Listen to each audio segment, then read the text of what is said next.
Assalamualaikum warahmatullahi wabarakatuh. Perkenalkan, nama saya Rohimat. Saya di sini akan membacakan presentasi tentang studi kasus produk pengadaian.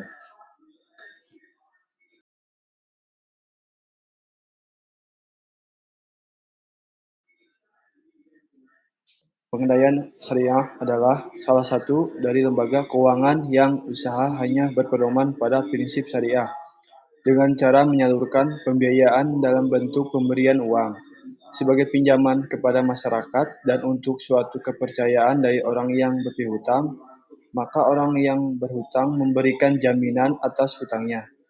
Jenis gadai di PT Pegadaian Syariah bermacam-macam.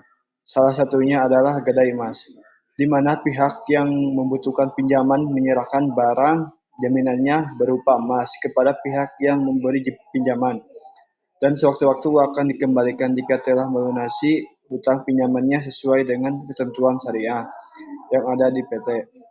Pengendalian syariah secara umum, operasional gadai emas syariah mirip dengan jasa konvensional, yaitu mengendalikan barang untuk memperoleh jaminan uang dalam jumlah tertentu.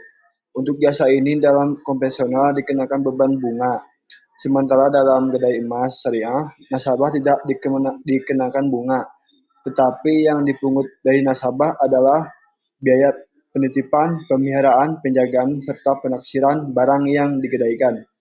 Perbedaan antara biaya gadai emas syariah dengan bunga pengadaian konvensional yaitu dari sifat bunga yang bisa berkumulasi dan berlipat ganda, sementara biaya gadai emas syariah hanya salah satu kali ditetapkan di muka.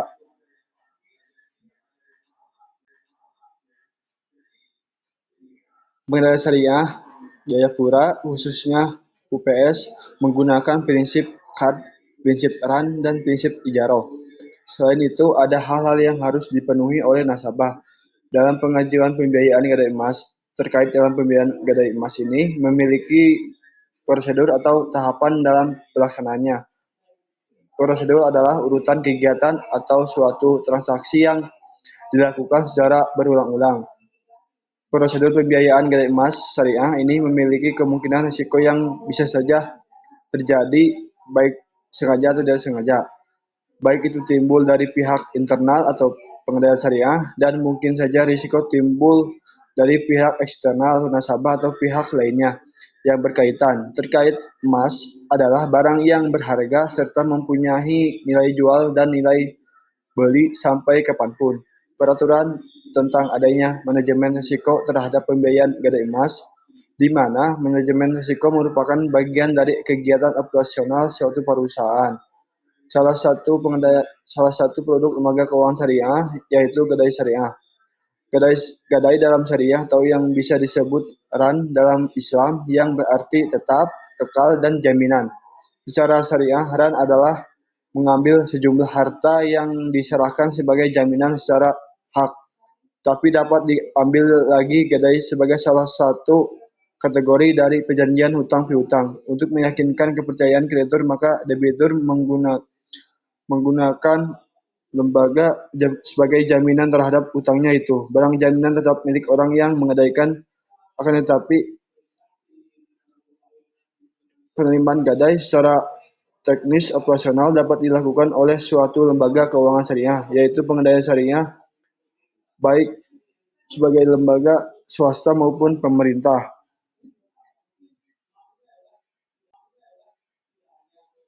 Tujuan pengadaian syariah. Adapun tujuan pengadaian syariah adalah pencapaian maslahat dalam dijabarkan dengan dicapainya kesejahteraan umat. Jika risiko tidak dapat dimitigasi dengan baik, akan berimbas pada kesejahteraan masyarakat. Risiko yang muncul jika mitigasi risiko tidak berjalan dengan baik, seperti adanya pembiayaan yang sebenarnya tidak layak diberikan, tetapi dianggap layak untuk mendapat pembiayaan, dampaknya akan muncul pembiayaan gadai emas yang bermasalah pada pengadaian syariah Jayapura. Gadai emas syariah merupakan barang jaminan berupa emas yang diberikan atau digadaikan kepada pihak lembaga keuangan baik bank ataupun pengadaian syariah untuk mendapatkan dana pinjaman. Prinsip gadai emas syariah memungut biaya yaitu biaya penitipan, pemeliharaan, penjagaan, dan penaksiran biaya. Biaya dihitung berdasarkan harga taksiran. Gadai emas syariah berbeda dengan gadai emas konvensional dalam pengenaan biaya. Pengendalian konvensional memungut biaya dalam bentuk bunga yang bersifat akumulatif dan berlipat ganda. Jika di pengendalian syariah dan atau bank syariah yang tidak berbentuk bunga tetapi berupa biaya penitipan, pemeliharaan, penjagaan, dan penaksiran. Pengendalian syariah Jayapura dalam meng, dalam, dalam mengimplementasikan manajemen risiko khususnya pada gadai emas ada 3 proses, yaitu melalui identifikasi risiko, pengukuran risiko, serta pengolahan risiko. Identifikasi risiko. Dalam proses identifikasi, pihak pengendalian syariah memfokuskan pada 3 sumber risiko, yaitu dari aspek keamanan, penyimpanan, penurunan harga emas, serta keakuran proses penaksiran dengan melalui uji fisik, yaitu dilihat dari warnanya, uji kimia dengan cara perhiasan digosok gadi atau petuji menggunakan cairan kimia. Uji berat jenis dengan cara perhiasan timbang. Apabila perhiasan itu tidak berongga, berongga,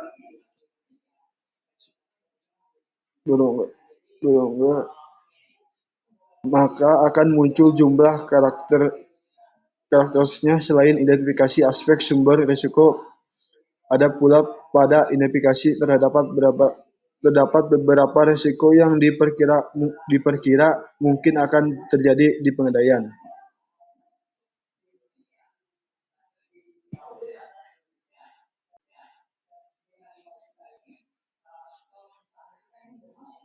Risiko operasional gadai emas. Pencurian.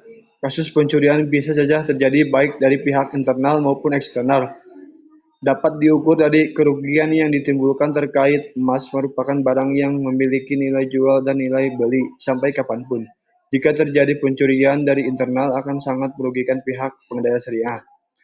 Karena tidak hanya kerugian finansial, tetapi juga mencemari nama baik perusahaan, jadi berpengaruh pada reputasi perusahaan. Dari sini bisa ditimbul lagi risiko reputasi.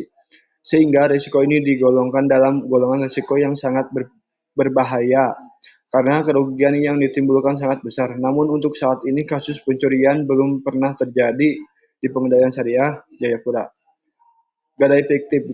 Kasus gadai fiktif ini telah terjadi pada pengendalian syariah dan kerugian yang ditimbulkan juga besar karena kelalaian dari pegawainya, sehingga harus diganti rugi sebesar nilai gadai fiktif tersebut.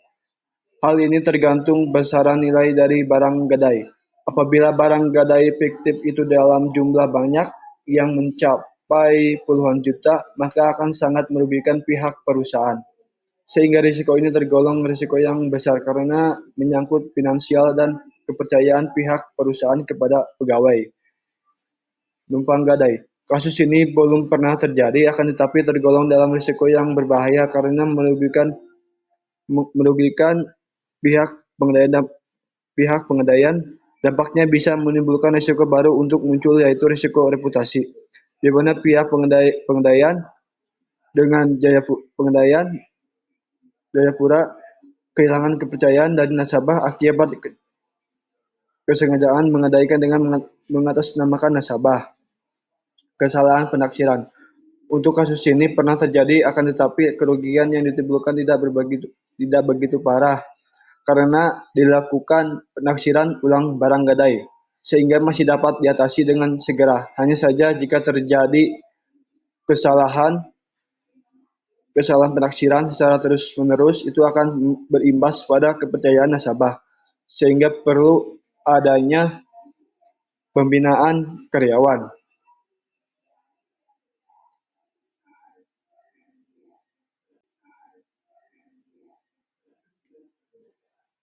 Sekian dari saya.